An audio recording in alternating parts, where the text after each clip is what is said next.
क्या आपने कभी सुना है किसी को लो बैक पेन हो या छोटी-मोटी इंजरी हो या सर्जरी के बाद जो रिकवरी स्पीड हो वो स्लो हो जा रही है, तो लोग सजेस्ट करते हैं कि एक बार फिजियोथेरेपिस्ट से कंसल्ट कर लो। पर आपको पता है फिजियोथेरेपी केवल पेन रिलीफ के लिए नहीं बल्कि मूवमेंट और ओवर और हेल्थ फिटनेस के लिए भी ज़रूरी होता है।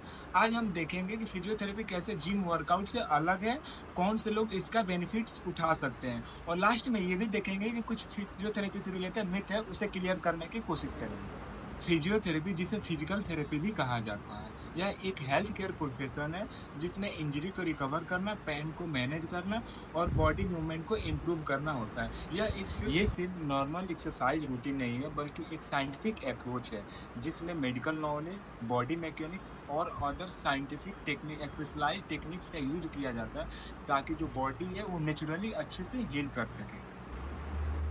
इसमें सिर्फ एक्सरसाइज नहीं, manual therapy, electrotherapy, dry needling, taping और बहुत सारे अदर अदर मोबिलिटी का यूज किया जा सकता है ताकि टारगेटेड रिकवरी और रिहैबिलिटेशन प्रोग्राम को डिजाइन किया जा सके।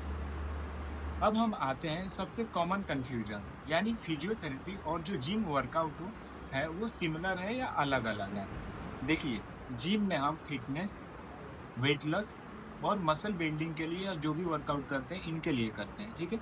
जबकि फिजियोथेरेपी में जो भी इंजरी हुआ है उसको रिकवर करना, पेन को रिलीफ करना और जो बॉडी की मोबिलिटी है उसे इम्प्रूव करने के लिए करते हैं। चलिए अब कुछ सिंपल पॉइंट्स में हम डिफरेंसेस को समझते हैं।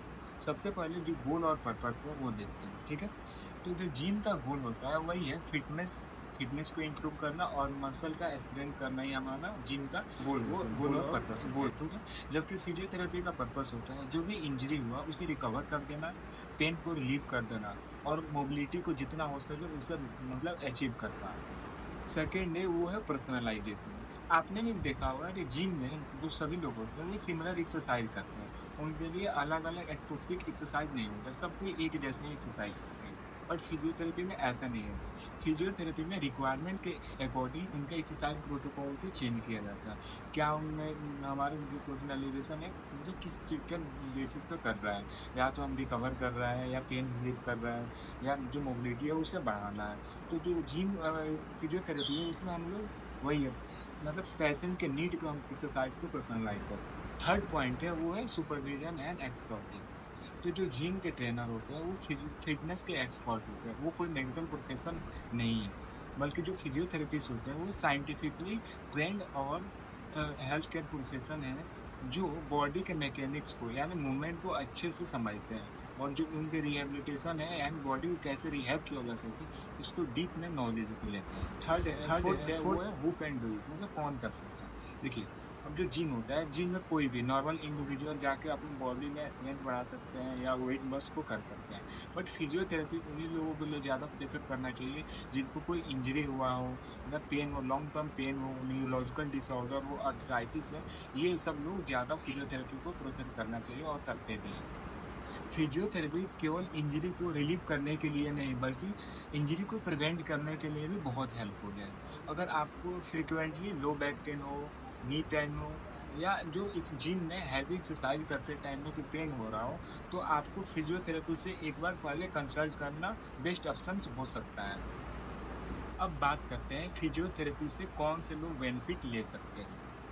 तो आपको भी अगर लगता हो कि फिजियोथेरेपी सिर्फ बुजुर्ग लोगों के लिए या इंजर्ड जो एथलेटिक है उनके लिए है, तो आप गलत सोच रहे हैं। फिजियोथेरेपी हर किसी के लिए बेनिफिशियल हो सकता है, जो आगे अलग-अलग ये में हम डिस्कस करेंगे। पेन और इंजरी वाले लोग, जैसे आपको लो बैक पेन हो गया, नी पेन हो गया, आर्थराइटिस हो गया, फ्रोजन सर्जन हो गया या सर्वाइकल स्पॉन्डिलाइटिस है, तो आपके लिए फिजियोथेरेपी बेस्ट हो सकता है। पेन को रिलीव करने में फिजियोथेरेपी काफ़ी हेल्प कर सकता है। सेकंड है वो है एल्डरली पेशेंट। अब जो पेशेंट मतलब ज़्यादा ओल्डर एज का होगा तो उनका जो मूवमेंट होता है और कोऑर्डिनेशन होता है वो मतलब रिड्यूस हो जाता है, जिससे कि उनको चलने फिरने में दिक्कत होती है। तो उनके लिए भी फिजियोथेरेपी काफ़ी हेल्पफुल है, उनको प्रॉपर एजुकेट किया जाता है चलने के लिए, कुछ प्रिकॉशन है वो सब बताया जाता है। अब थर्ड है वो है न्यूरोलॉजिकल डिसऑर्डर वाले में। न्यूरोलॉजिकल डिसऑर्डर जैसे पार्किंसंस की डिजीज हो गया या और भी कोई डिजीज, स्ट्रोक हो गया, तो उनमें पेशेंट के जो भी कोऑर्डिनेशन हो गया, मूवमेंट हो गया, वो बहुत रिड्यूस हो जाते हैं या लॉस हो जाते हैं, ठीक है। तो उनमें भी फिजियोथेरेपी प्रॉपर मूवमेंट और रिहैब करके काफ़ी हेल्प कर सकते हैं। पोस्ट सर्जरी वाले पेशेंट हैं, जैसे कि नी रिप्लेसमेंट हुआ है या कोई बोन का फ्रैक्चर हुआ है तो उसका मतलब सर्जरी हुआ है, या कोई भी लिगामेंट इंजरी के बाद जो सर्जरी हुआ है, तो कोई भी जो सर्जरी होती है ना, अगर स्पेसिफिकली जॉइंट हो, तो धीरे-धीरे जो जॉइंट होते हैं वो स्टिफ होने लगते हैं, क्योंकि हम जो जॉइंट है उसका मूवमेंट तो करते नहीं है। तो उसमें भी फिजियोथेरेपी प्रॉपर मूवमेंट करके उनको जो रेंज ऑफ मोशन है उसको रिकवर और अचीव कर सकते हैं। इसका मतलब ये है कि आप किसी भी तरह की पेन, स्टिफनेस या मूवमेंट करने टाइम में कोई डिफ़िकल्टी फ़ील कर रहे हैं, तो आप जिम जाने से पहले एक बार फिजियोथेरेपी से कंसल्ट कर सकते हैं। ये आपके लिए बेटर रहेगा। अब बात करते हैं कुछ कॉमन फिजियोथेरेपी मिथ के बारे में।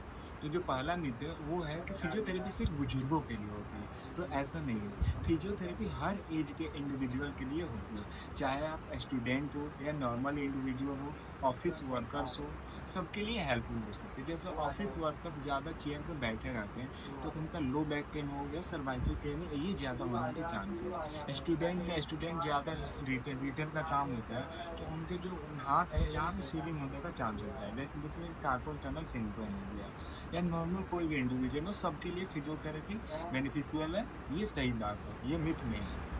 जो दूसरा मिथ है वो है कि फिजियोथेरेपी में बस इलेक्ट्रिकल मॉड्युलिटी का यूज होती है, बट रियल फैक्ट ये है कि फिजियोथेरेपी में मशीन्स के अलावा बहुत सारे अलग अलग manual therapy, mobilisation, posture correction का यूज करती है। ये भी फिजियोथेरेपी का एक बड़ा पार्ट है। केवल मशीन पे डिपेंड करना ये बेनिफिशियल नहीं हो सकता। तीसरा मिथ ये है कि अगर आप पेन हो रहा है, आपको पेन हो रहा है, तो आप मेडिकेशंस ले लो, पेन रिलीफ हो जाएगा। बट फैक्ट ये है, अगर आप जो पेन रिलीफर मेडिकेशंस है वो लोगे, तो टेम्पोररी जो पेन है वो तो रिलीफ मिल जाएगा, बट लॉन्ग टर्म में उसका कोई रिजल्ट नहीं आएगा, वो पेन रहेगा। जैसे मेडिकेशन लेना छोड़ोगे, अगर कोई भी इंजरी वगैरह हुआ है लिगामेंट या मसल में, तो दोबारा पेन आने का चांस है ही नहीं। तो दोस्तों, अब आपको क्लियर हो गया होगा कि फिजियोथेरेपी एक बस नॉर्मल एक्सरसाइज रूटीन नहीं है जिम की तरह। एक यह साइंटिफिक अप्रोच है जो बॉडी को नेचुरली हील करती है बिना किसी बॉडी को हार्म पहुंचाए। तो दोस्तों, अगर आपको भी कोई भी एक्टिविटी करते टाइम में पेन हो रहा हो या मोबिलिटी इशू हो रहा हो, तो आप जिम ज्वाइन करने से पहले एक बार फिजियोथेरेपी से कंसल्ट जरूर करें।